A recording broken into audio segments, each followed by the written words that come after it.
ہوا یہ تھا کہ رسول اللہ صلی اللہ علیہ وسلم پر کسی وجہ سے وحی آنا بند ہو گئی، تاخیر ہو گئی، اس میں بہت دن ہوئے وحی نہیں آئی، تو غیر مسلموں نے یہ طعنہ دینا شروع کر دیا کہ ودع محمدن ربہ صلی اللہ علیہ وسلم، کہ محمد صلی اللہ علیہ وسلم کے رب نے ان کو چھوڑ دیا۔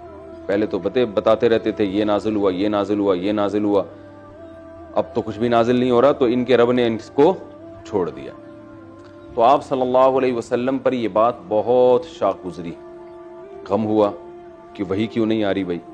تو پھر یہ والی صورت نازل ہوئی وَالضُّحَىٰ وَاللَّيْلِ اِذَا سَجَىٰ، اللہ نے قسم اٹھائی کہ دن کی روشنی کی قسم، وَاللَّيْلِ اِذَا سَجَىٰ، اور رات کی تاریکی کی قسم جب وہ قرار پکڑ لے۔ قرار پکڑنا کیوں کہا گیا ہے؟ اس لیے کہ جب رات اندھیری چھا جاتی ہے نا تو ہر چیز اس میں ٹھہر جاتی ہے، تو ہر چیز ٹھہرتی ہے، گویا رات ہی ساکن ہو گئی ہے۔ دن میں دیکھیں نا حرکتیں ہوتی ہیں، رات کا ایک ٹائم آتا ہے جس میں سب چیزیں خاموش۔ تو قرار پکڑنے کا مطلب یہ ہے کہ اس میں یعنی یہ ایک تشبیہ ہے ایک طرح کی کہ چیزوں نے قرار پکڑا، گویا اس رات ہی کو سکون حاصل ہو گیا۔ تو اللہ نے قسمیں اٹھائی دو، اور قسم اٹھا کے فرمایا ما ودعک ربک، نہیں چھوڑا تجھے تیرے رب نے، وما قلا، اور نہ تیرا رب تجھ سے ناراض ہوا۔ تو یہ قسموں کا کیا مناسبت ہے آپس میں؟ اللہ نے بتا دیا کہ جیسے دن بھی ہوتا ہے اور رات کی روشنی بھی ہوتی ہے، تو زمانے کے تغیرات ہیں نا، ہمیشہ ایک جیسا زمانہ نہیں رہتا۔ اللہ چاہتا ہے ایسی چڑھتی ہوئی دھوپ، اور 12 گھنٹے میں کیا ہوتا ہے؟ ایک دم گھپ اندھیرا۔ تو جس طرح روشنی کے ساتھ اندھیرے بھی ہیں، تو ایسے ہی وحی کے ساتھ خاموشی بھی ہے۔ آپ پر وحی کبھی آئے گی اور کبھی نہیں آئے گی، یہ تغیرات ہیں۔ تو وحی کا نہ آنا یہ اندھیرا ہے، اس میں روشنی نہیں مل رہی نا۔ تو جو اللہ رات کے اندھیرے میں روشنی چھین لیتا ہے تو وہ دوبارہ صبح بھی تو لے کر آتا ہے نا، وہی پھر روشنی دے بھی دیتا ہے۔ تو اللہ نے آپ سے وحی کی روشنی وقتی طور پر چھینی ہے، تو یہ وقتی طور پر ہے، وہ دوبارہ وحی نازل کر کے آپ کے ذریعے سارے جہاں کو ہدایت کے نور سے روشن کر دے گا۔ تو یہ بڑی خوبصورت مناسبت ہے اس میں، اس کو کہتے ہیں قسم اور جواب قسم۔ جواب قسم کہتے ہیں جس چیز پہ قسم اٹھائی جا رہی ہے اس کو جواب قسم کہتے ہیں، اور وہ جو قسم ہے اس کو قسم کہتے ہیں۔ تو قسم اور جواب قسم میں مناسبت ہوتی ہے، ٹھیک ہے نا، کہ کوئی یعنی گویا قسم وہ دلیل بن رہی ہوتی ہے اس جواب قسم پہ۔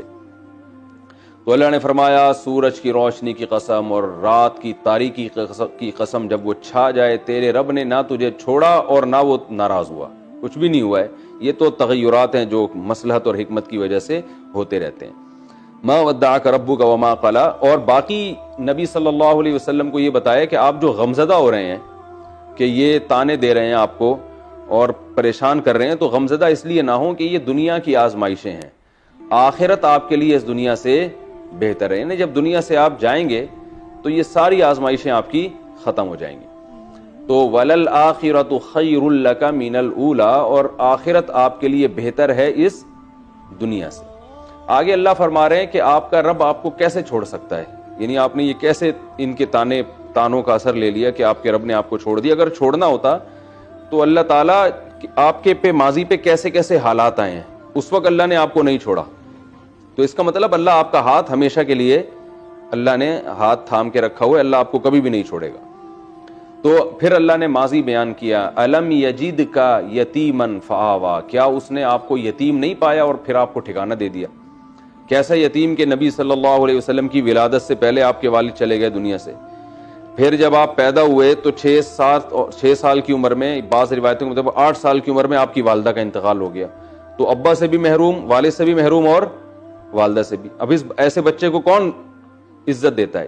لیکن اللہ نے انتظام کیا آپ کے دادا کے ذریعے، دادا کے دل میں محبت ڈال دی، شفقت ڈال دی، انہوں نے اپنا سگا بیٹا سمجھ کے آپ کو پالا، اور بہت خیال کیا کرتے تھے عبد المطلب، ہر جگہ جو ہے نا وہ آ کے کھڑے ہو جایا کرتے تھے نبی صلی اللہ علیہ وسلم کے دفاع میں۔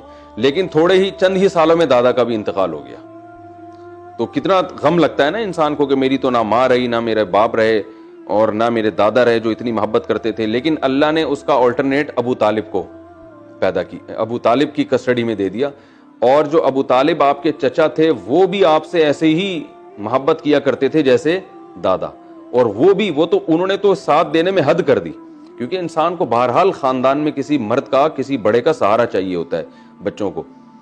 تو وہ ایسا ساتھ دیا انہوں نے کہ انہوں نے تو جب یعنی آپ صلی اللہ علیہ وسلم نے نبوت کا دعویٰ کیا ہے تو انہوں نے اگرچہ ایمان تو نہیں لے کر آئے مگر کفر کی حالت میں بھی ساتھ کافروں کا نہیں دیا بلکہ ساتھ رسول اللہ صلی اللہ علیہ وسلم کا دیا. مشرکین مکہ نے جب بائیکاٹ کیا نا بنو ہاشم کا 3 سال تک ناکہ بندی ہر طرح کی اور شعب ابی طالب کی گھاٹی میں ان کو باؤنڈ کر دیا, محصور ہونا پڑا, تو اس گھاٹی میں 3 سال ابو طالب نے آپ کے ساتھ گزارے ہیں. حالانکہ ابو طالب نظریاتی طور پر مشرکین مکہ کے ساتھ تھے لیکن اپنے یتیم بھتیجے کی اور آپ صلی اللہ علیہ وسلم کی محبت میں جو ہے نا مذہب سے متفق نہ ہونے کی باوجود ساتھ کس کا دے رہے ہیں؟ محمد صلی اللہ علیہ وسلم کا. اور بالآخر ایک دن تو آپ نے کہہ دیا نا کہ مجھ پر اتنا بوجھ نہ ڈالو جو میری طاقت سے زیادہ ہو. وہ بار بار آ کے, اور ابو طالب کی وجہ سے آپ صلی اللہ علیہ وسلم کو قتل ہونے سے بھی اللہ نے محفوظ رکھا ہے, ورنہ عرب تو قتل کر دیتے. ابو طالب کا ایک مقام تھا, ایک سرداری تھی, ایک روب تھا, تو وہ مشرکین مکہ یہ کہتے تھے کہ ہم ابو طالب کی وجہ سے نہیں قتل کرتے محمد صلی اللہ علیہ وسلم کو. لیکن آپ صلی اللہ علیہ وسلم جب بتوں کو کی وہ بیان کرتے اور اسلام کی تبلیغ میں مسلسل لگے رہے تو بالآخر جو ہے نا وہ پورا وفد کی شکل میں ابو طالب کے پاس گئے مشرکین کے سردار, اور کہنے لگے کہ ہم آپ کی وجہ سے رعایت کر رہے ہیں لیکن ہمارے صبر کی بھی ایک انتہا ہے. تو پھر وہ ابو طالب نے نبی صلی اللہ علیہ وسلم کو بلایا اور کہا کہ اے میرے بھتیجے مجھ پر اتنا بوجھ نہ ڈالو جو میری طاقت سے زیادہ ہو. یعنی میں تو تمہارا دفاع کر رہا ہوں لیکن جو ہے نا تم بھی لچک نہیں پیدا کر رہے اپنے دعوت میں, تم بھی دعوت دیے جا رہے ہو. تو اس موقع پر نبی صلی اللہ علیہ وسلم نے فرمایا اگر یہ میرے ایک ہاتھ پہ چاند اور ایک ہاتھ پہ سورج بھی رکھ دیں تو میں اپنی دعوت سے باز نہیں آؤں گا. اس کے بعد بھی ابو طالب نے کہا میں جب تک زندہ ہوں تمہارا ساتھ دوں گا. تو یہ ہے کہ الم یجد کا یتیما فآوا, اللہ فرماتے ہیں آپ یتیم تھے ہم نے آپ کو ٹھکانہ دیا. وہ الگ بات ہے ابو طالب کی موت کفر پر ہوئی اور آپ صلی اللہ علیہ وسلم آخر وقت تک کوشش میں لگے رہے کہ یہ کلمہ پڑھ لیں, لیکن آپ کلمہ نہیں پڑھے. صحیح مسلم کی حدیث ہے, اور انہوں نے کہا کہ ایک دفعہ کلمہ پڑھ کے میری آنکھیں ٹھنڈی کر دیں تاکہ میں آخرت میں آپ کی سفارش کر سکوں.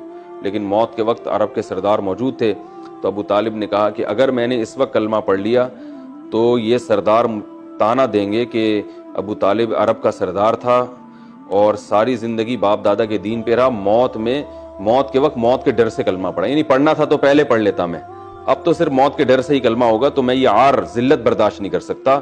اور اس کے الفاظ ہیں اخترت النار علی العار, میں جہنم کی آگ برداشت کر لوں گا لیکن آگ دنیا کی ذلت کے لوگ مجھے تانا دیں کہ ساری زندگی تو اسلام قبول نہیں کیا اور بس موت کے ڈر سے, یعنی اس کو وہ ایک طرح کی اپنے خیال میں منافقت سمجھ رہے تھے.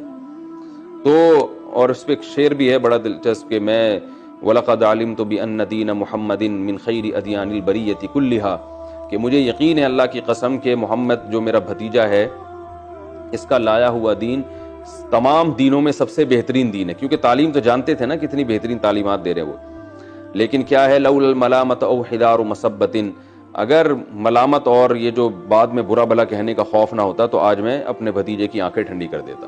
اسی پہ قرآن مجید کی آیت نازل ہوئی کہ کیونکہ نبی صلی اللہ علیہ وسلم کو غم بہت زیادہ ہوا تھا آپ کے انتقال کا, تو قرآن مجید کی آیتیں نازل ہوئی انک لا تہدی من احببت ولکن اللہ یہدی من یشاء, کہ اے نبی صلی اللہ علیہ وسلم جس سے آپ محبت کرتے ہیں اس کو ہدایت نہیں دے سکتے, اللہ جس کو چاہتا ہے ہدایت دیتا ہے. تو آپ کو تو محبت تھی, آپ کے چچا ہیں اور ہونی چاہیے, تو لیکن یہ کہ ہدایت آپ کے قبضے میں نہیں ہے. تو یہ جو ہے نبی صلی اللہ علیہ وسلم کی کفالت کا اللہ نے انتظام کیا. اس سے بھی پتہ چلتا ہے کہ اللہ تعالیٰ بعض دفعہ کافر کے ذریعے بھی کسی غیر مسلم کے ذریعے بھی دین کا کام لے لیتے ہیں, اور یہ بھی پتہ چلتا ہے کہ جتنے بھی غیر مسلم ہیں سارے اسلام دشمن نہیں ہوتے, ان میں بہت سے سپورٹر بھی ہوتے ہیں, تو ان کو آخرت میں سزا کم ملے گی. حضرت عائشہ رضی اللہ تعالی عنہ سے روایت ہے, صحیح مسلم کی حدیث ہے, حضرت عائشہ فرماتی ہیں یا رسول اللہ کہ یہ جو تھے انہوں نے آپ کا ابو طالب نے اتنا ساتھ دیا اور اتنی آپ کی جو ہے وہ خدمت کی, تو کیا ان نیکیوں کا ان کو قیامت کے دن اجر ملے گا؟ آپ نے فرمایا ہاں, اتنا اجر ملے گا کہ یہ قیامت کے دن جہنم کے سب سے نچلے طبقے میں ہوں گے لیکن اللہ ان کو سب سے اوپر والے طبقے میں لے آئے گا, پاؤں میں صرف آگ کی جوتیاں ہوں گی. تو یہ بھی بہت بڑا عذاب ہے. لیکن یہ کہ یہ سب سے کم ترین عذاب حدیث میں آتا ہے قیامت کے دن, کافروں میں سب سے کم عذاب ابو طالب کو ہوگا, لیکن جہنم سے نکلنا نصیب نہیں ہوگا، اس لیے کہ موت کس پر ہوئی تھی؟ شرک پر۔ تو حضرت ابراہیم علیہ السلام کے والد کا بھی ایسے ہی ہے، تو اس لیے ہمیں اس سے یہ بھی پتہ چلتا ہے اپنے والدین جو ہمارے ایمان پر مرتے ہیں، یہ اللہ کا بہت بڑا فضل ہے کہ کم از کم دعا کا راستہ ان کے لیے اللہ نے کھول دیا ہے۔ تو اللہ نے فرمایا الم یجدک یتیما، اے نبی کیا ہم نے آپ کو یتیم نہیں پایا؟ فآوا، تو ہم نے آپ کو ٹھکانہ دے دیا۔ تو یعنی اللہ نے بتا دیا کہ اس وقت آپ کے رب نے آپ کو تنہا نہیں چھوڑا، آپ کے ٹھکانے کا انتظام کیا۔ موسیٰ علیہ السلام کے ساتھ بھی ایسا ہی ہوا کہ اللہ نے فرعون میں حضرت موسیٰ علیہ السلام کو ٹھکانہ دیا، اور فرعون ہی کے محل میں آپ پل کے بڑے ہوئے، وہ جہنم میں اور موسیٰ علیہ السلام جنت میں۔ تو اللہ تعالیٰ کی یہ عادت ہے کس سے کیا کام لے لیں۔ تو الم یجدک یتیما فآوا، کیا آپ کو یتیم نہیں پایا اور اللہ نے آپ کو ٹھکانہ دے دیا۔ اگلا انشاءاللہ پھر میں اگلے لیکچر میں اگلی آیات کا درس دوں گا۔